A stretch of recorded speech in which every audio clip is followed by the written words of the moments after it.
ये मूवी एक ऐसी फीमेल पुलिस ऑफिसर की है जो कि एक मिशन के लिए स्टूडेंट के रूप में हाई स्कूल जाती है और इस दौरान उसे बहुत से बुलिस का भी सामना करना पड़ता है। इस मूवी का स्टार्ट एक बहुत बड़े कार्गो शिप को दिखाते हुए होता है जिसमें बहुत सारी लड़कियां भी थीं और उन्हीं में हम एक लड़की जेन को देखते हैं जो कि असल में एक पुलिस ऑफिसर थी, लेकिन वो भेस बदलकर एक इलीगल माइग्रेंट वर्कर बनी हुई थी और उन सबको इलीगली जापान स्मगल किया जा रहा था। जेन का मिशन इस माफिया को पकड़ना था जिनके बॉस का नाम हैमर था, जो कि ह्यूमन ट्रैफिकिंग के बिजनेस में इन्वॉल्व था। लेकिन उनके मिशन के दौरान जेन के पार्टनर्स को हैमर के लोग पकड़ लेते हैं, जिसकी वजह से जेन अब अकेले ही हैमर को पकड़ने का फैसला करती है। यकीनन हैमर यहाँ सरेंडर करने के लिए तैयार नहीं था और वो अपने आदमियों को जेन से छुटकारा पाने का ऑर्डर देता है, लेकिन जेन की फाइटिंग स्किल्स काफी ज्यादा अमेजिंग थी, इसलिए वो हैमर के लोगों को एक एक करके मारने लगती है। ये देखकर हैमर का एक साथी उस पे गन पॉइंट कर देता है, जिसकी वजह से जेन हेल्पलेस हो जाती है। लेकिन तभी हमें पता चलता है कि हैमर का वो साथी भी अंडरकवर पुलिस ऑफिसर था और उसका नाम जोई था।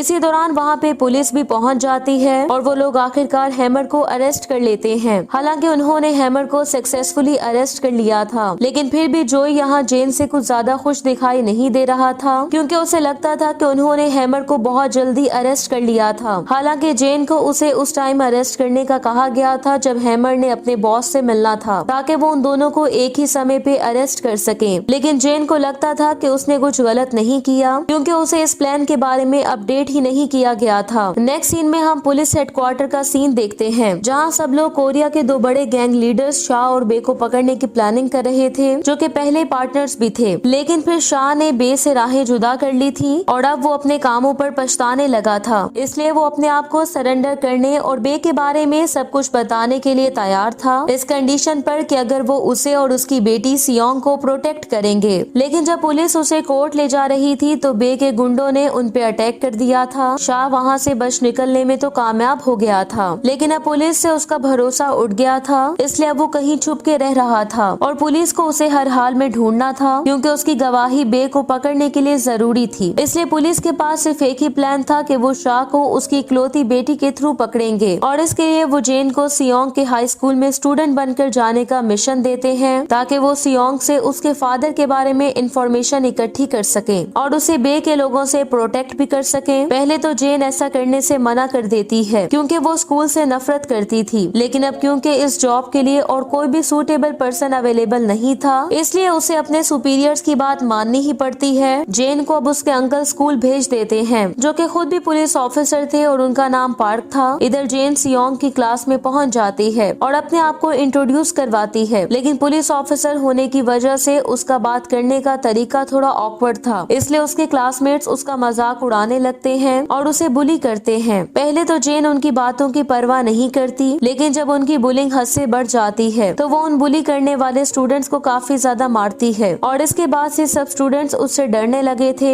यहाँ तक कि उसकी एक अमीर क्लासमेट उसे अपने बॉडीगार्ड बनने की ऑफर करती है और इसके लिए वो उसे पे करने के लिए भी तैयार थी। लंच ब्रेक के दौरान जेन अपना मिशन स्टार्ट कर देती है। वो सियोंग के पास जाके उससे बात करने की कोशिश करती है, लेकिन तभी हमें पता चलता है कि सियोंग अकेले रहना ही पसंद करती थी और उसे दोस्त बनाना अच्छा नहीं लगता था, जिसकी वजह से जेन का मिशन और ज्यादा डिफिकल्ट हो जाता है। तभी जेन एक हैंडसम बॉय नोयंग से मिलती है, जो कि इस स्कूल का न्यू स्टूडेंट था और वो भी जेन की क्लास में ही था। जबकि जेन उसे देखते ही उसे अपना दिल दे बैठती है। पहले दिन क्लास में जेन को उनकी टीचर एक मैथ्स प्रॉब्लम पूरी क्लास के सामने सॉल्व करने का कहती है, क्योंकि उसके डॉक्यूमेंट्स में लिखा था कि जेन अपने पिछले स्कूल में क्लास की टॉपर थी। लेकिन जेन को तो मैथ्स बिल्कुल भी नहीं आती थी और स्कूल की बेल बजते ही वो इस मुसीबत से बच जाती है। स्कूल के बाद जेन को एक और अंडरकवर पुलिस ऑफिसर संग उसके अपार्टमेंट छोड़ने आता है और उसका अपार्टमेंट सियोंग के अपार्टमेंट के बिल्कुल सामने था। वहाँ से जाने से पहले संग उसे नोटबुक भी देता है, जिनमें सियोंग के बारे में सारी इन्फॉर्मेशन लिखी हुई थी। उसी रात जब जेन उस नोटबुक को पढ़ रही थी तो तभी वहाँ पे नोयंग आ जाता है, जिसे देख के वो काफी ज्यादा हैरान हो जाती है, जो कि असल में जेन का पड़ोसी था। अगले दिन हम न्यूज में कोरिया के सबसे बड़े माफिया बॉस बे को देखते हैं, जिस पर किसी के मर्डर का मुकदमा चल रहा था, लेकिन पुलिस को उसके खिलाफ कोई भी ठोस सबूत नहीं मिला था, इसलिए जज उसे जाने देता है। उधर पुलिस बे को जेल भेजने के लिए सबूत ढूंढने की पूरी कोशिश कर रही थी, जबकि इधर बे अपने आदमियों को जल्द से जल्द शाह को ढूंढने का कहता है, क्योंकि इस सारे अरसे के दौरान शाह ही उसके किए गए सभी क्राइम्स का की विटनेस था। दूसरी तरफ सियोंग लड़की लड़कियों के गैंग लीडर से फाइट कर रही थी और यहाँ जब वो सियोंग को मारने ही वाली थी तो तभी वहाँ पे नोयंग आके उसे बचा लेता है। जेन भी ये सब कुछ देख लेती है, इसलिए उसे शक हो जाता है कि उन दोनों के बीच कुछ चल रहा है। नेक्स्ट सीन में जब जेन लॉकर रूम में थी तो तभी वहाँ पे वो गैंग लीडर जिसे उसने कल मारा था वो आ जाती है, क्योंकि वो जेन से बदला लेना चाहती थी और इस बार वो अपने साथ लड़कों के गैंग को भी ले आई थी। लेकिन जेन उन्हें देख के बिल्कुल भी नहीं डरती। ये देखकर उन लड़कों के गैंग का लीडर उसे स्कूल के बाद मिलने का चैलेंज करता है। दूसरी तरफ सियोंग इस वजह से काफी हैरान हो जाती है जब वो रेस्ट रूम में अपने फादर को देखती है। असल में शाह उसे अपने साथ किसी और देश चलने का कहता है क्योंकि यहाँ वो सुरक्षित नहीं थी, लेकिन सियोंग अपने फादर के साथ जाने से मना कर देती है। इधर जेन को शक होता है कि रेस्ट रूम में कुछ गड़बड़ है, इसलिए वो अंदर चली जाती है, लेकिन इससे पहले ही शाह वहाँ से जा चुका था, इसलिए वो फौरन से उसका पीछा करने लगती है और इस दौरान उस स्कूल गैंग को लगता है कि वो उनसे बच के भाग रही है, इसलिए वो भी उसका पीछा करने लगते हैं। लेकिन उसकी स्पीड उनसे काफी ज्यादा तेज थी, पर फिर भी वो शाह तक नहीं पहुंच पाती,